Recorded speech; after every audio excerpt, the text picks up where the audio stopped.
तो एपिसोड की शुरुआत में फुशिगुरु इटाडोरी का वेट कर रहा था और अचानक से उसे कुछ फील होता है। वो कहने लगता है कि वो डोमेन शायद क्लोज हो चुकी है। लगता है वो स्पेशल ग्रेड मारा गया है। अब मैं चाहता हूँ कि इटाडोरी वापस आ जाए। और अचानक उसके पीछे से साकुना बाहर निकलता है, जो कि कहने लगता है कि मुझे माफ करना, तुम्हारा दोस्त वापस नहीं आ रहा। तुम्हें डरने की जरूरत नहीं है, मैं अभी अच्छे मूड में हूँ, तो चलो बात करते हैं।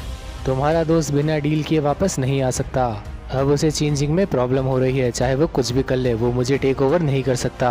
और साकुना इटाडोरी का दिल अपने शरीर से बाहर निकाल देता है। और फुशिगुरु कहने लगता है कि आखिर तुम ये क्या कर रहे हो। साकुना कहता है कि ये काफी ज्यादा आसान है, मैं तो इस दिल के बिना रह सकता हूँ, लेकिन तुम्हारा दोस्त नहीं रह सकता।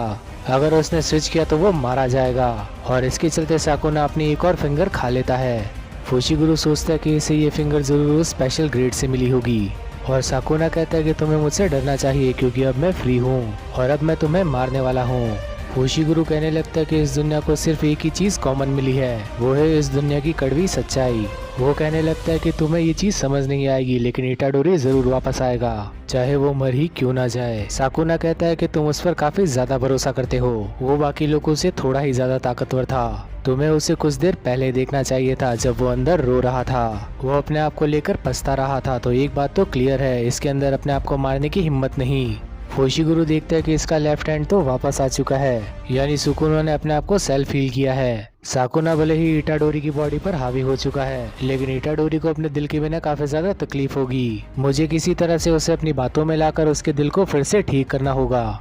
उसे मुझे इस चीज के लिए कन्विंस करना होगा कि वो अपने दिल के बिना मुझसे नहीं लड़ सकता।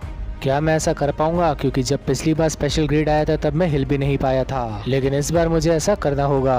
और फुशिगुरु अपनी एक टेक्निक की मदद से एक पक्षी को बुला लेता है। वो दोनों मिलकर साकुना पर अटैक करते हैं, लेकिन उनका एक भी बार उसको टच भी नहीं कर पाता। साकुना कहने लगता है कि तुम अपनी शिकिगामी मुझ पर यूज कर सकते हो, लेकिन फिर भी तुम मेरे साथ हैंड टू हैंड कॉम्बैट कर रहे हो। इन दोनों के बीच में काफी खतरनाक लड़ाई होनी शुरू हो जाती है। और साकुना फुशिगुरु के मूव्स ब्लॉक कर रहा था, और अब वो उससे कहने लगता है कि अपने और भी ज्यादा एनर्जी यूज करो। वो उसे एक जोर का पंच मार देता है, लेकिन फुशिगुरु अपने सांप की मदद से उस पर अटैक कर देता है।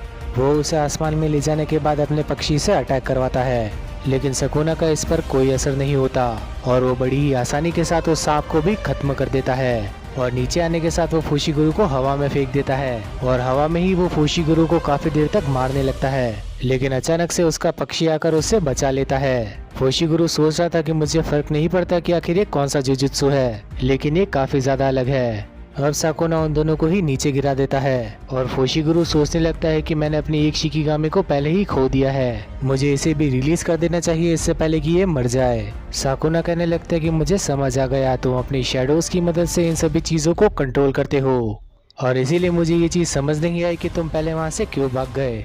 तुम अपना टैलेंट खाली वेस्ट ही कर रहे हो, लेकिन जो कुछ भी तुम कर रहे थे वो इस लड़के का दिल सही करने के लिए ठीक नहीं था। तुम अपनी जिंदगी बेफिजूल में खतरे में डाल रहे हो, और ये लड़का इस सब को डिजर्व नहीं करता। और फुशिगुरु सोचने लगता है कि इस दुनिया के अंदर सबको एक कड़वी सच्चाई से गुजरना पड़ता है। और अब हमें एक लड़की दिखाई जाती है जो कहती है कि अगर मुझे दुनिया में किसी को कर्ज करना पड़ा तो मैं उसके बारे में नहीं सोचूंगी, बल्कि मैं उसके बारे में सोचूंगी जिससे मैं प्यार करती हूँ। फुशिगुरु सोचता है कि वो कितनी ज्यादा अच्छी थी, लेकिन फिर भी वो कर्ज्ड हो गई। वो पिता जिसे मेरे बारे में कुछ नहीं पता था, उसने मुझे नाम दिया, और वो कहीं पर बाहर रह रहे हैं जैसा कि वो चाहते हैं। कर्मा कोई ऑटोमेटिक चीज नहीं है, बुरे लोगों को सिर्फ लॉ ही सजा देती है, और जुजुत्सु सॉर्सरर्स भी उसी का हिस्सा है। मैं चाहता हूँ कि अच्छे लोगों को एक अच्छी जिंदगी मिले, चाहे वो अच्छी जिंदगी कुछ लोगों को ही क्यों ना मिले, और इसीलिए मैं लोगों को बचाता हूँ। और अब साकुना को कुछ फील होने लगता है। वो बताता है कि तो ऐसा लगता है जबकि तुम अंदर से मोटिवेटेड होते हो, और अगर ऐसा ही है तो मुझे दिखाओ कि तुम क्या कर सकते हो। फुशिगुरु अब एक अलग सी टेक्निक यूज करने लगता है, लेकिन अचानक से रुकने के साथ ही कहने लगता है कि मेरे पास तुम्हें बचाने का कोई और रीजन नहीं था। भले ही वो रीजन कोई अच्छा रीजन नहीं था, लेकिन मैं नहीं देख सकता था कि तुम्हारे जैसा कोई अच्छा इंसान मारा जाए। मैं चाहे जितना अच्छा रीजन दे दूं, लेकिन वो डिसीजन मैंने इमोशंस में आकर लिया था। मैं कोई हीरो नहीं हूँ, मैं तो बस एक जुजुत्सु सॉर्सरर्स हूँ, और अब तक मुझे कोई रिग्रेट नहीं हुआ तुम्हें बचाने पर। और अब इटाडोरी यहाँ पर सुकुना के साथ स्विच कर जाता है और कहने लगता है कि अच्छा ऐसी बात है क्या, तुम काफी ज्यादा स्मार्ट हो, और मुझे पता है कि तुमने मेरे बारे में काफी ज्यादा सोचा होगा, और हो सकता है कि शायद मेरा डिसीजन भी काफी ज्यादा गलत था, और मुझे माफ करना क्योंकि हमारा साथ सिर्फ यहीं तक का था। तुम्हें किसी भी चीज की चिंता नहीं करनी चाहिए। और अब इटाडोरी नीचे गिर जाता है और उस जगह पर काफी तेज बारिश हो रही थी। हम देखते हैं कि एक आदमी रास्ते में खड़ा हुआ था और उसके आसपास काफी सारे राक्षस थे और वो राक्षस पूछने लगता है कि आखिर तुमने साकुना की ताकत पहचानने के लिए साकुना की फिंगर यूज क्यों करी, तुम मुझे बताओगे। और वो इंसान कहने लगता है कि वो टेस्ट काफी ज्यादा कामयाब नहीं था, लेकिन हमें काफी चीजें पता लगी है। एक क्रिएचर कुछ कहने की कोशिश करता है लेकिन दूसरा क्रिएचर उससे टोक देता है। वो कहता है कि तुम्हारी बात यहाँ पर कोई नहीं समझ सकता, लेकिन पता नहीं कैसे फिर भी तुम्हारी बातों का मीनिंग समझ आ जाता है।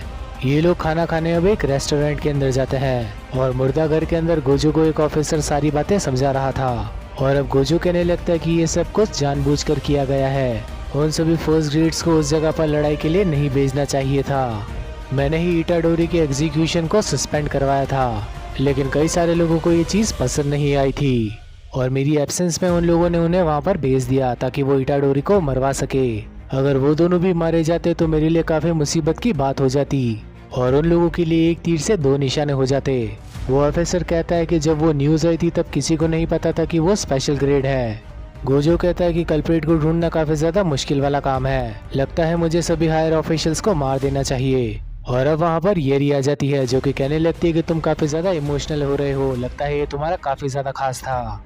गोजो कहता है कि मैं हर समय अपने स्टूडेंट्स का ध्यान रखता हूँ। येरी कहती है कि तुम्हें इस बेचारे को तंग नहीं करना चाहिए, ये तो हमारे हायर ऑफिशियल्स के बीच में ऐसे ही पिस रहा है। और गोजो कहता है कि मुझे इस सबसे क्या लेना देना।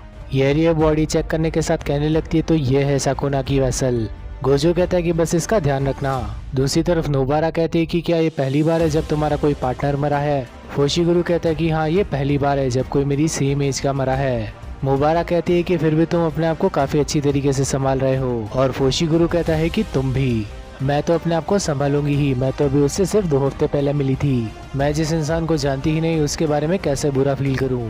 और वो दोनों ही उदास हो जाते हैं और उस जगह की जैनिन वहाँ पर आ जाती है जो कि कहने लगती है कि तुम काफी ज्यादा उदास लग रहे हो फोशिगुरु। और एक पैंडा उसे कहने लगता है कि तुम्हें ऐसा बिल्कुल नहीं कहना चाहिए, क्या तुम्हें पता नहीं कि कोई मर गया है। एक लड़का जो कि फर्स्ट ईयर में था और वो कहती है कि तुमने मुझे ये चीज पहले क्यों नहीं बताई, अब ये लोग सोचेंगे कि मैं एक बिना दिल की राक्षसनी हूँ। नोबारा पूछती है कि आखिर ये लोग कौन है और फोशिगुरु बताता है कि ये लोग सेकेंड ईयर के हैं। जैनिन एक काफी ज्यादा अच्छी स्टूडेंट है जो कि श्रापित हथियारों को कंट्रोल कर सकती है और दूसरे का नाम है टोबे इनोमाकी और ये काफी अच्छा थर्स्ट स्पीच यूजर है, ये सिर्फ राइस बोल के इंग्रेडिएंट्स ही बोल सकता है। तीसरा ये पैंडा है और चौथा भी यहाँ पर मौजूद है यूटा ओकोत्सु, वही एक सेकेंड ईयर है जिसकी मैं रिस्पेक्ट करता हूँ, लेकिन वो यहाँ पर मौजूद नहीं है। पैंडा कहता है कि हमें माफ कर देना, हमने तुम्हें इस वक्त पर परेशान किया, हम चाहते हैं कि तुम क्योटो एक्सचेंज स्कूल फेस्टिवल के अंदर हिस्सा लो। और नोबारा पूछने लगती है कि आखिर ये क्या होता है और फोशिगुरु कहने लगता है ये तो सिर्फ एक गेट टुगेदर है बाकी के स्कूल्स के साथ जो कि क्योटो के अंदर है, लेकिन ये इवेंट तो सेकंड और थर्ड ईयर के लिए था, लेकिन ये लोग बताते हैं कि थर्ड ईयर ने खुद को सस्पेंड करवा लिया और इसीलिए तुम्हें पार्टिसिपेट करना होगा। नोबारा पूछती है कि आखिर तुम लोग इस इवेंट के अंदर करते क्या हो। हम इसके अंदर 3 लोगों की टीम बनाते हैं और दोनों प्रिंसिपल डिसाइड करते हैं कि आखिर कौन सा कंपटीशन होगा और हर साल पहले दिन 3 बैटल्स होती है और फिर दूसरे दिन इंडिविजुअल बैटल्स। नोबारा कहती है कि इसका मतलब हम बाकी के सॉर्सरर्स से लड़ाई करेंगे और माकी कहती है कि तुमने एकदम सही कहा, इस सब के अंदर किलिंग भी अलाउ होती है, लेकिन ये लोग कहते हैं कि तुम्हें चिंता करने की जरूरत नहीं, हम तुम्हें ट्रेन करेंगे। नोबारा कहती है कि क्या हमारे पास इतने सारे जुजुत्सु सॉर्सरर्स भी हैं और क्या इसके लिए हमारे पास टाइम भी होगा। और पैंडा कहता है कि हमारे पास फिलहाल के लिए तो होगा, क्योंकि स्प्रिंग से लेकर विंटर तक काफी लोग उदास होते हैं और तब बहुत सारे श्राप बाहर आते हैं और हम सभी तभी बिजी होते हैं। आखिर में माकी पूछती है कि क्या तुम लोग आ रहे हो और ये लोग बताते हैं कि हम आ रहे हैं क्योंकि हमें स्ट्रांग बनना है, चाहे हमें जो मर्जी करना पड़े, लेकिन अगर हमें लगा कि ये इवेंट एकदम बेकार है तो हम इसे छोड़ देंगे। और दूसरी तरफ वो आदमी रेस्टोरेंट के अंदर बैठकर बोल रहा था कि तुमने बताया कि तुम्हारा बॉस चाहता है कि इंसान और कर्सेस के रोल अदला बदली हो जाए और एक क्रिएचर कहता है कि थोड़ा बहुत ऐसा ही है, इंसान एकदम अलग तरीके से बने हुए हैं, वो लोग जो कुछ भी फील करते हैं उसकी पॉजिटिव और नेगेटिव दोनों चीज़ें होती है और यही सब कुछ इस दुनिया की रियलिटी है। सारे श्राप ऐसी चीज़ से बनते हैं तो हम सभी लोग एकदम असली हैं, तो हमें इन सभी को मार देना चाहिए। लेकिन वो आदमी कहता है कि अभी तो तुम लोग ही मर रहे हो और वो क्रीचर कहता है कि इसीलिए तो हम यहाँ पर आए हैं ताकि तुम हमें बता सको कि जुजुत्सु सॉर्सरर्स को कैसे हराते हैं। वो आदमी कहता है कि अगर ऐसा करना है तो तुम्हें 2 कंडीशन फुलफिल करनी होगी।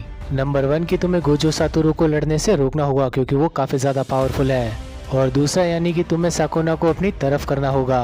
वो क्रिएचर बताता है कि वो तो मर गया है, लेकिन वो आदमी कहने लगता है कि क्या तुम्हें सचमुच में लगता है कि वो मर गया होगा। और दूसरी तरफ साकुना कह रहा होता है कि बिना मेरी परमिशन के अंदर देखना बंद करो। और अब इसी सब के चलते ये एपिसोड भी यहीं पर खत्म हो जाता है। बाकी की एनिमे सीरीज का लिंक आपको डिस्क्रिप्शन में मिल जाएगा, तो उन्हें भी चेकआउट करना मत भूलना। और आखिर में इस वीडियो को लाइक करना और चैनल को सब्सक्राइब करना मत भूलना। तो अब मिलते हैं किसी और अमेजिंग वीडियो के अंदर, तब तक के लिए बाय एवरीवन।